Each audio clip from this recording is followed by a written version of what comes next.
In 3 to 4 years' time, the next election that everyone is writing off and saying, well, it's a given, it's Labor. No, the Kingmaker vote is still out there. But the question is, why haven't they returned to their traditional homes? Why is it that but somewhere between 2019 and 2022's election, I don't know what happened there that might have been so seismic that people left their traditional voting homes and ventured off to find another home?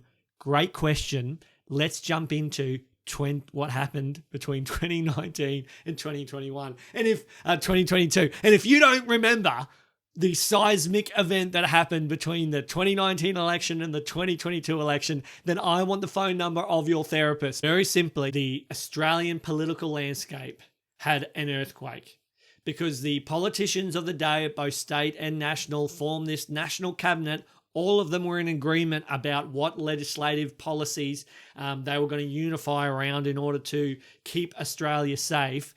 And where the policies all ended up was that they segmented out by a political mandate a portion of the Australian population who made a choice not to have a medical procedure. And because of that, they were segmented out and laws, mandates were created, which meant they couldn't go into certain shops. They couldn't have beers with their friends. They were deemed, healthy people were deemed health risks. People who were well respected within their communities. And what this meant in the 2022 election and what the stats hold up is it saw a further deterioration of the major parties' votes in their first preference. Those who put their first vote with the major parties, there was a swing away from them. And I remember that I ran for a minor party and I had people from red, traditional, intergenerational red voters, green voters,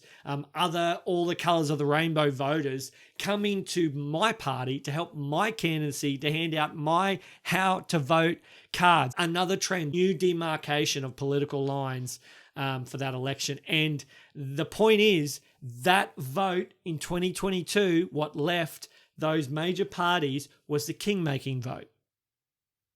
It's the percentage of people who found their way into and made their own home in minor parties. That king-making vote found another home.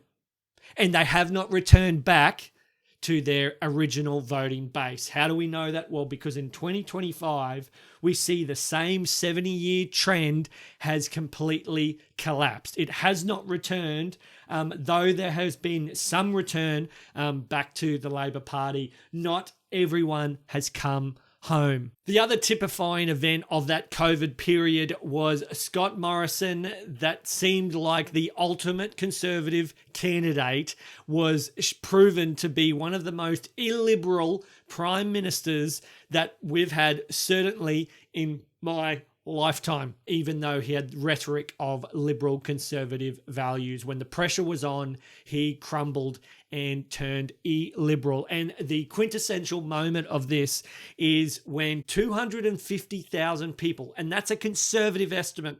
If you missed this, you weren't paying attention. 250,000 Australians from across the nation who were segmented out of the population. They were fired from their jobs routinely, or maybe they'd taken leave without pay. They were not allowed to have beers with their friends publicly.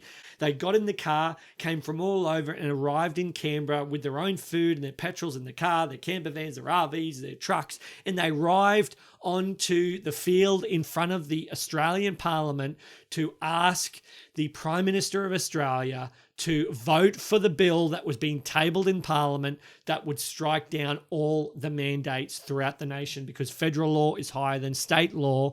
And when they were crying out for help from a conservative, supposedly liberal, supposedly evangelical, excuse me, Jesus Christ, can I have a cup of water or an extra coat to wear, sort of come to Jesus moments, they rock up desperate and crying out for help.